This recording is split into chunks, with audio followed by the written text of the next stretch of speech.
Morning. I have now filmed 9 videos. A few of them have the hashtag Friday Sews, but not all of them. And since I had to celebrate my 10th video, I decided to try vlogging. You see, when Christmas comes around, December, I just really indulge in watching Vlogmas. And so I thought I would try vlogging to see if it's a style. I've tried a few different segments in my videos. Obviously, subscribe, go back, watch. I've done anything from showing you some notions to showing you some gadgets to talking about budgets, talking about patterns, talking about techniques. So I've kind of run the gamut, and obviously at some point I'm gonna have to settle.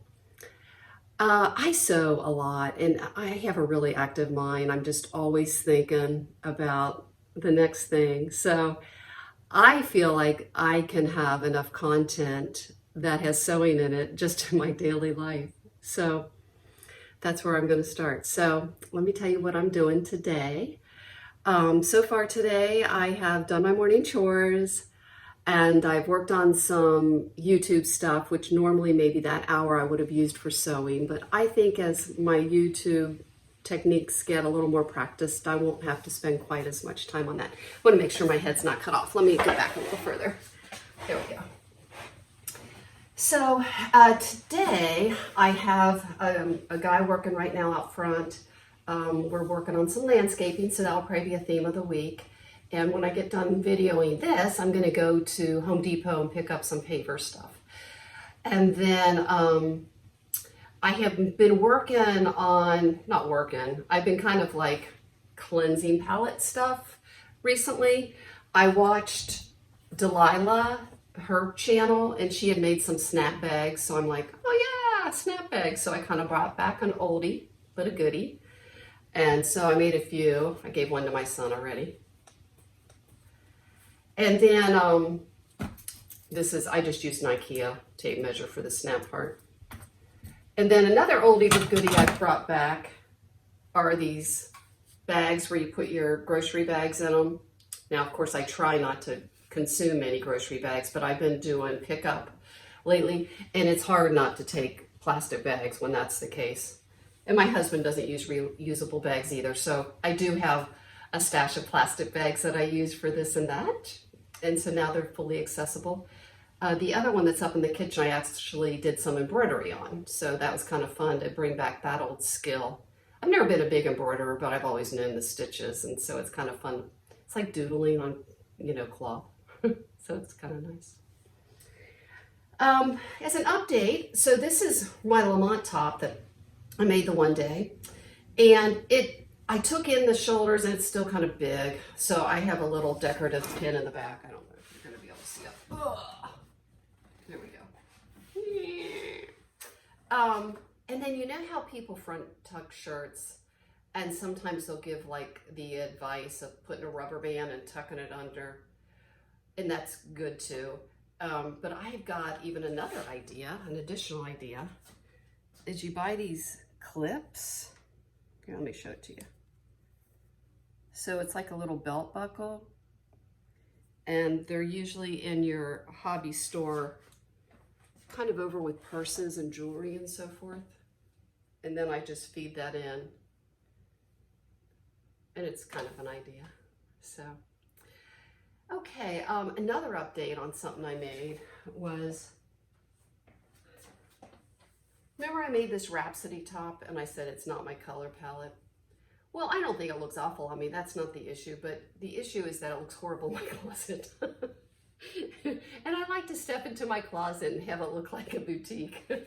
So, and I don't really have anything to wear. I mean, I could, but anyway, at the same time, I needed a short sleeve pajama top. I just had one few too many, and this is such a great weight for pajamas. So this is my pajama top now, and it's not a reflection of the pattern or anything. It's great. It's just that now it's pajamas. So, okay, so they say to sew for the life you live, or have a wardrobe for the life you live. And lately I've been having a big outside life. outside the doors of my home. And you know, I of course made those Picasso pants that I say like are just awesome for gardening. Well, I need another gardening outfit. So that's what I'm going to work on today. And I'm going to get my Picasso pattern out, and I've got some fabric here, and I've actually got it laid on the table. So let me see if I can have you look at it. Let me turn you around here.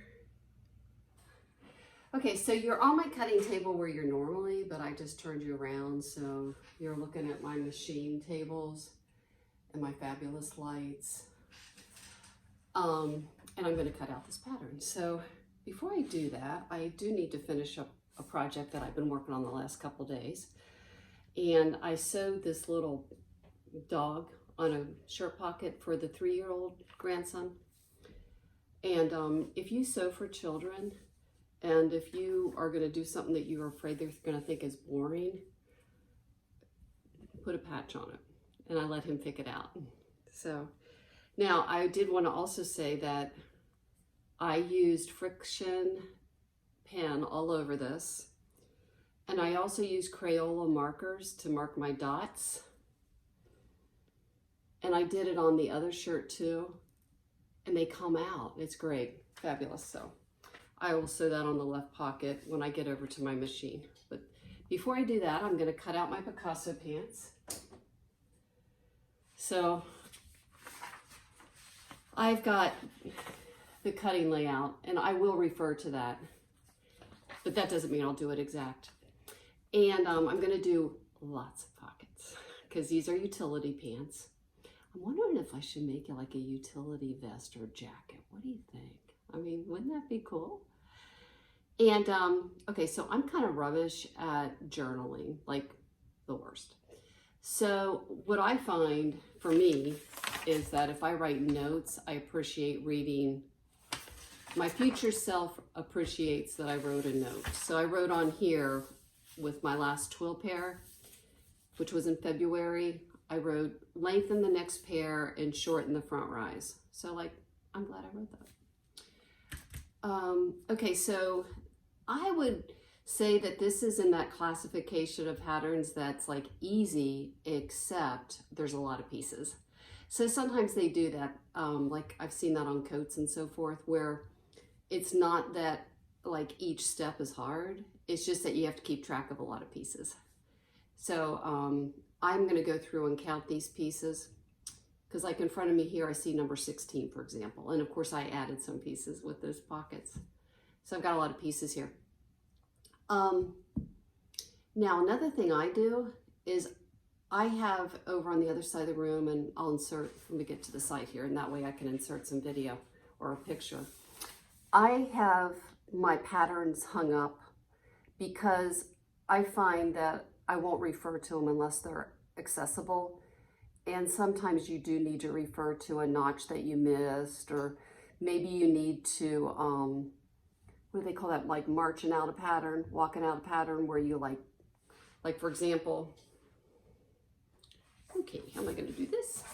Do it like that. Like this is the bottom of the back piece, and this is the piece that is attached. So like, let's say I just want to make sure they matched up. Like I went to sew it and they didn't match up. And in this case, they don't. I've already kind of actually noticed that. So I'll understand like, oh, the pattern pieces weren't quite right, you know? So it's just good to have references for all kinds of stuff. So again, I think what I'll probably do is just mute it, but I am going to let you watch me cut out, and we'll see if it's good footage. That's all we can do about that.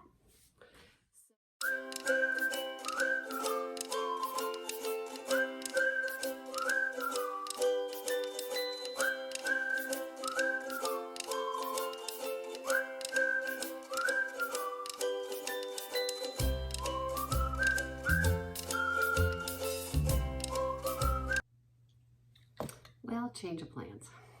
I've just had my brownie, my coffee, and a salad. It was yummy. And then I was going to show you that I do indeed go out my yard and garden, and I was going to put on my gardening outfit because it's clean. And it started to rain. So we will continue sewing. I don't often get to sew this many times in one day, but like I said, I've got a worker here, so I'm kind of, and with the rain, I'm a little bit housebound. So, okay, it's about 2:30. I'm sewing a little bit more. So first of all, I did finish this little shirt. Like I said, I was held up because I had to get little 3-year-old's input on his pocket. So, turned out good. This fabric is my favorite so far. It's a linen viscose blend. Put the little label in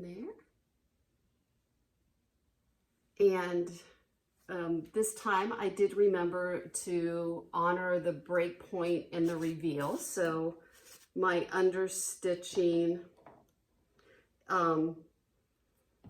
transfers at that break point. Do you want me to tell you something I didn't know? I just figured out. Is that there was a notch on the front facing and the front pieces, you know, like 3/4 of the way from the bottom up. And I didn't realize that designated the break point. So there you go. Hey, you don't have to have a lot of money to learn stuff in sewing. So there we go. So that's finished. So then I'm going to show you what I've achieved so far on my pants. Now, I have a question and perhaps a solution at the same time. You know how, like, you're doing a woven in this case and you make your notches, and this time I clipped them. I don't always, but this has a big seam allowance and the fabric is stable, so I clipped them. So then you go over and you finish your edges with your serger, right? Well, then your notches are all covered up. So what I've been doing lately is I go through, I have a marker next to me, and every time I come to a notch while I'm serging the edge, just to finish the edge, I just kind of extend the line a little with a, you know, dissolvable marker. I guess I've come to the conclusion everything needs to be washed after I make it because it's marked up. Okay, so before I retired, I was an operating room nurse for over 30 years and pre-made different operating rooms for moving around. So this won't be the first time I bring this up and how it relates to my sewing. So when you work in an operating room, you get really used to time being a little bit of a god. You're always under a time crunch. I'm going to name 3 reasons, but there's probably more. First of all, you're charging the patient by not the minute, or I mean, not by the hour or the day or the product, although you're getting charged by the product too. But you're getting charged by 15-minute increments. So, you know, it's like the most expensive place to be in the hospital. Then the next thing is, you know, anesthesia is not entirely healthy for you. So we want to limit that anesthesia time. And then the surgeon is always under the gun. He wants to get out of there to do the next thing, whether it's surgery, go to the office, or go home, because his spouse is really the boss of his life when you're a surgeon. So you're always, you know, feeling that pressure of time. So because of that, to be a good operating room personnel, you have to think ahead quite a bit. And what you're doing is actually kind of on autopilot. Whatever you're doing right that minute, you've done before. And you need to just very competently manage it. But your brain is thinking 3 steps ahead, okay? So you probably figure out where I'm going with this. So I've been trying to, now that I know the steps of sewing a little better than I used to, is think ahead. Now, in this particular case, I could probably thought like 20 steps ahead when I went over to the machine, but first of all, this is a hobby, not a job. And second of all, my brain can only handle so much. So when I went over that time to the machine, I finished that pocket, and because it was same color thread, and then I finished the edges, and this is going to be the side panel, and the side panel has 3 pieces because of that side pocket for my phone. This is the bottom over here. And then I put in the inseam pocket. So I finished the edges and I put in the inseam pocket, and then I did top stitch towards the pocket also. And I also top stitched the top of this pocket. You know what? Maybe I should reinforce that on my next one. You know what I mean? Put like some interfacing or something in there. So, okay. Well, I'm gonna soldier on and I'll see you in a sec. I think I'm gonna finish up. The lights are starting to get turned out. I've done a little bit of tidying. I do like to tidy a little bit at the end of my sessions. I find that an hour is optimal for me. I've probably been down here a little more. I didn't set the timer this time. Well, let me just kind of give you some conclusions of where I'm at, and then I think I'll hop on my scooter and go get some wine. I'm looking out the window there. I think the rain stopped. It's Friday afternoon after all, and husband is home. Yay! Okay, so this is my side pattern piece. Like I said, I like to keep my pieces out because I find that if I put them away, I'm not as apt to refer to them, and you just do better sewing if you have them available. So my goal of this piece is to match these pieces here. All right, so that's that. And then this is where I'm at. And what you're seeing here is this is where the pocket's going to be for the phone. I'm going to have them on two sides because you can always put a handkerchief in one. And this will be my inseam pocket. Use a scrap of the fabric I'm using, and then this fabric. Now, it kind of drives me a little crazy that this is on a white background and this is on like an off-white background, but I'm trying in life not to major on the minors. That should not bother me. So it doesn't. And so I'll progress on that as we go through together. And then another scrap busting idea I have that I kind of vacillate back and forth on implementing is that if I have extra fabric, to cut a 10-inch square and then like make pendants. Now, I know pendants were probably really big like 4 years ago, but I still like them and I still haven't really made any. And you can make this out of a 10-inch square. And I think that would be really cool, like to have around your sewing room. Like I'll see this and I'll think of this made. Like, don't you think that'd be kind of fun? You know, I do. So I haven't totally implemented it, but I've made a few. Okay, is that everything? I think it is. Okay, well, oh my goodness, you guys, I love you. I have been off and on looking at my feed to see how my videos are doing, and many of you who watch have subscribed, so thank you so much. Oh, I really appreciate it. Sewers really are the best. And, you know, of course, I'm not going to make any money out of this. I mean, that's not the goal, but I just love sharing and I love talking, and, you know, it's just, I feel like you're here with me, and it really makes me feel good. So continue and come back. And, oh, okay, let me close by saying one more thing, or two. Okay, so yesterday I had the opportunity to teach not one, but two, but three people. I worked on their sewing process.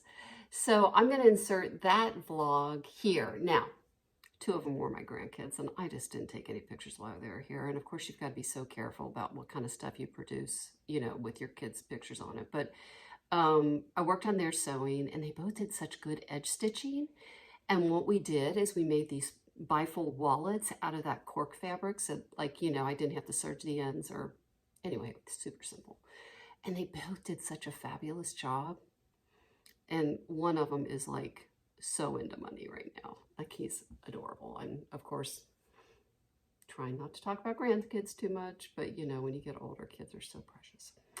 So anyway, I got to teach them. But the other person was an Afghan refugee. And so I'm going to go and insert a video of yesterday. Now, again, I'm not going to show her too much, but I will show some video. And she is the lady that when you see a real colorful quilt and someone's sewing in front of it, you just see the back of her. It's her. Her name is Ozma. and of course I'm butchering her name, so there's no way I could be right. So anyway, we didn't speak the same language, so I was, I'm such a goober. Like, I was describing, like, she had pins in backwards once, and so I was trying to describe to her why she needed to turn them around. So I was going like, wait, let me get some pepper. So she had them going backwards, right? So I was turning them, I was going like, like, you know, pretending I was taking the pins out in the sewing machine and how it would just come out easier if she turned them around. So she's doing really good. I don't, of course, really know her background on sewing because I can't talk to her. And I was trying to use that Google Translate, and guys, is it possible she's illiterate? I mean, I don't really know. I mean, but it was like she couldn't really even look at the screen. And, you know, it's not the same alphabet as us. So, I mean, the words meant nothing to me. But it was funny. She did have a friend that spoke some English there. And so I thought I was being real nice by showing her the word iron. Well, it didn't translate. So, of course, her friend told her what I was really trying to say. I mean, you know, iron, of course, is a mineral. I mean, but we call an iron an iron. I mean, we're pressing. I mean, it's probably a whole different word, you know? So, challenges in life. How fun. Okay. So, anyway, over and out. And I'm going to go ahead and put the vlog from yesterday. And hopefully this isn't too terribly long, but I'm sure it's going to be lengthy. And we'll try this. Okay, so I'm getting ready to go to Stitch. It's a ministry in Louisville, Kentucky. That's for refugees learning to sew. It's really fun. They get all kinds of stuff, and the space is just great. It's one of those old-fashioned buildings built at the turn of the century. And the whole area over there is kind of hipster and cool. Even the parks are top-notch. And this building was that the Kentucky Refugee Ministries is housed in, was originally a nursing home. And it's a 3-story building. And it's Stitch has the entire 3rd floor. It has good light and good tables and good stuff.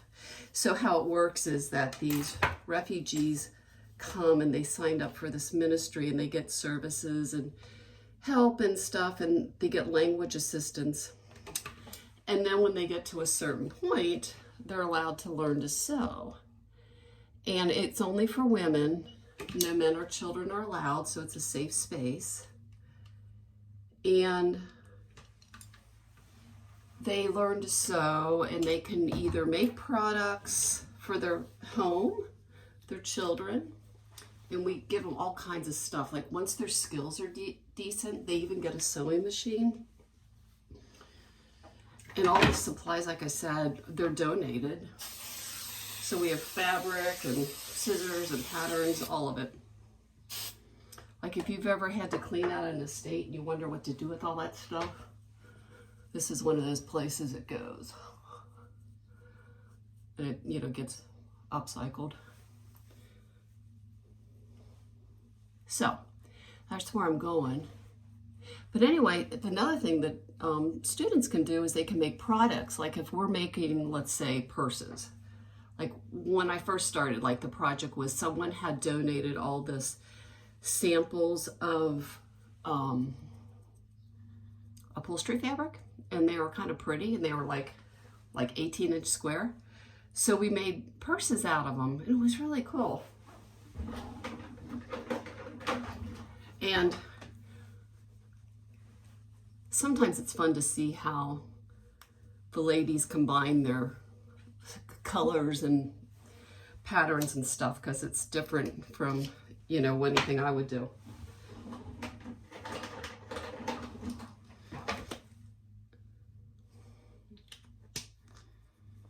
All right, well, I'm gonna take my scooter, so that's why I didn't work on my hair very long. So you've probably seen this long enough. And I'll talk to you in a little bit. Okay, so I'm gonna leave and go to Stitch. I might show you some footage there, we'll see. And then I have I'm going to see the grandkids today. They're going on vacation next week, so I won't see them then. So I'm going to see them today. They're leaving tomorrow. And then we are getting some landscaping done. So I got a guy coming this evening that needs to look at some work we want done. So that's what's going on in Kathy's life today. And I'll see you again soon. I just finished stitch and I'm riding home. And behind me is a road, but in front of me is the park. So I will show you some snaps of the park as I go through. I'll have to pull off. I can't do video because it won't be stable on it. So anyway, I'll see you in a bit.